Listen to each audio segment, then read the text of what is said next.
There's been real excitement about Beehive launching, to have the first women's business club really in the country, and as far as we can see, probably even in the world, has caused a huge amount of excitement, and lots of women coming through our doors, signing up, using it.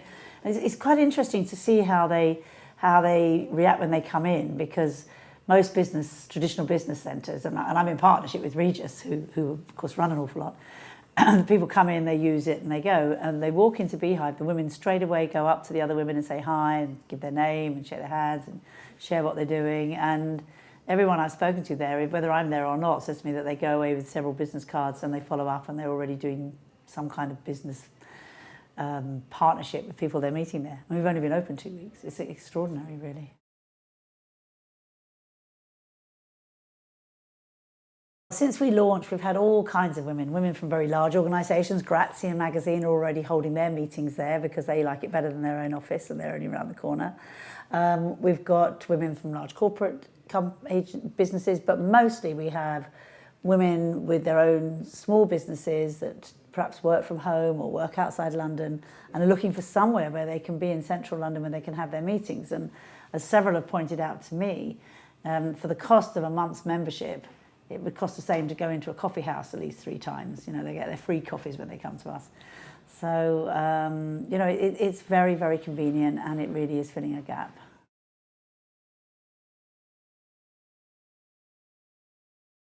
I think there's never been a better time for women to start their own business, really.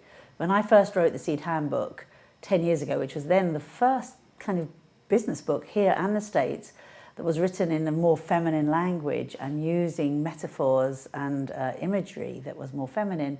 It was just the start, and in 10 years, I have to say, I still look at Fortune 500 companies and don't see enough women as CEOs and indeed chairs or directors on the boards, but there is a change going on, and as I quote in the Seed Handbook, there's a revolution going on. It's a revolution of the sustainable entrepreneur, mainly women, and it's coming from the grassroots. And that's exactly what's happening. And more and more and more women, young women, which is rather delightful. Because I think up to quite recently, it would be a lot of women, perhaps 35, 40, maybe whose children had gone to school or even left home. And now I'm seeing in Beehive lots and lots of young women, 25, 26, 27, all with fantastic ideas, who are very committed to having their own business and have got the passion and the energy. And why not? I mean, I started when I was 21, so why shouldn't anyone else? When I was in the PR industry for so many years and was so successful, I was earning very good money and I lived a very comfortable life. But it was really the creative buzz that got me.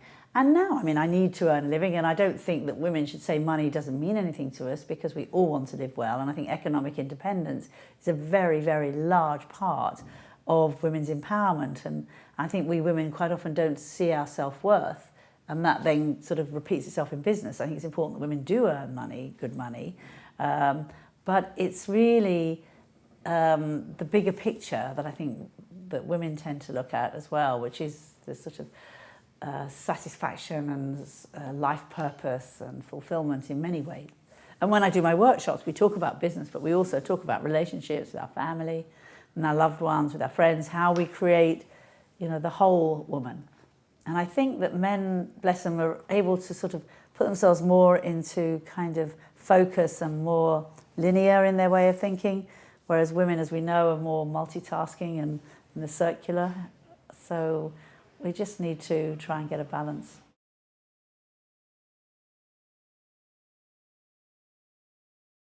Well, right now, I've got so many blogs, Facebooks, tweets. I have my own social media site, Seed Networking for Women, which just grows all the time. And I've got for Beehive, I've got for Lynne Franks, I've got for Seed. I am just overwhelmed with the whole thing. And I am an evangelist, and I do think it's a wonderful way to communicate. And I'm fascinated by it. But I'm delighted to say that my daughter, who has been living in Spain, is coming back to England, and she's going to be working with me on a lot of that stuff starting next year, because it is just a bit too much for me. Just time-wise. I mean, I do have my BlackBerry at the end of my fingers all the time. And like most women I know, I mean, I'm always checking in, because there's always somebody writing to me that wants an immediate answer. And the old days, of course, when I'd had a secretary and I had 50 people in an office and I didn't even know how to turn the computer on. That was only 20 years ago. Now, I'm lost if I don't have... In fact, where is my BlackBerry? No, I'm kidding.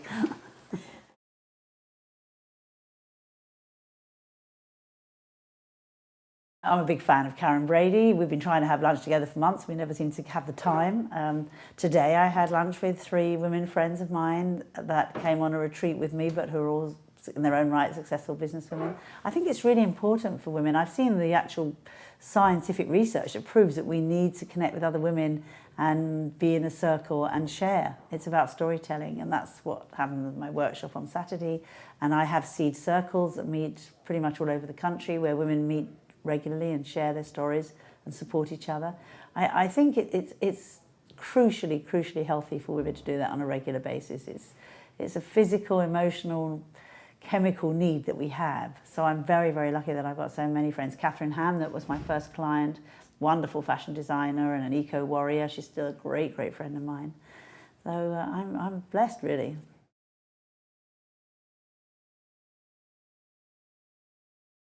Our agency was always very creative, whether it was myself or the team. We always went for kind of the edgy stuff, and it worked for us. And we worked for many of the biggest brands and the biggest retailers, and we were very successful.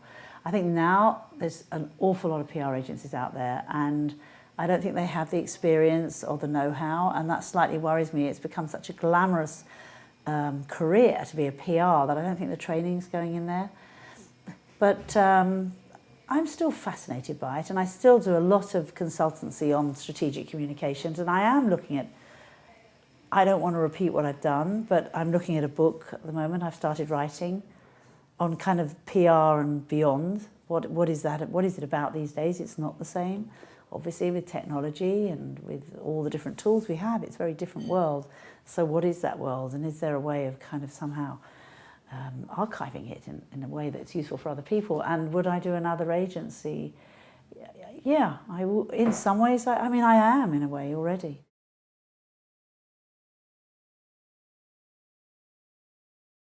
I think it's really important to constantly add to one's work, and although Seed, which is now 10 years old, has actually stood the pace of time very well. I mean, it's actually as relevant now as it ever was.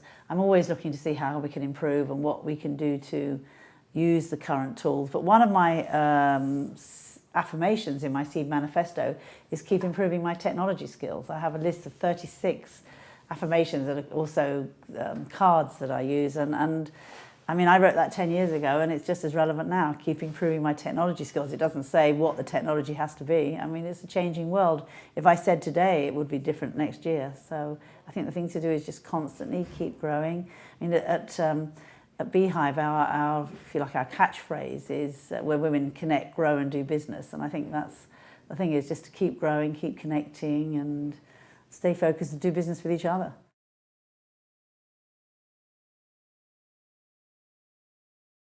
I am a serial entrepreneur, and I have started a number of businesses, and I went to live in California for a few years, and even when I was there I started another PR business. I think it's a bit of an addiction, to tell you the truth. Just having new ideas and wanting to enjoy them. One of the good things about having a PR agency was that I had so many balls in the air, and I could have that creative kick, but it all came under one business. I don't have the agency now, so I'm involved in all these different projects and businesses. I don't think I'll ever stop loving it. I was thinking the other day, even in my dying breath, as I'm just about to be nailed into the coffin, I can see myself on my BlackBerry saying, "It's getting hot in here, where am I?" I mean, I think it's just going to keep going.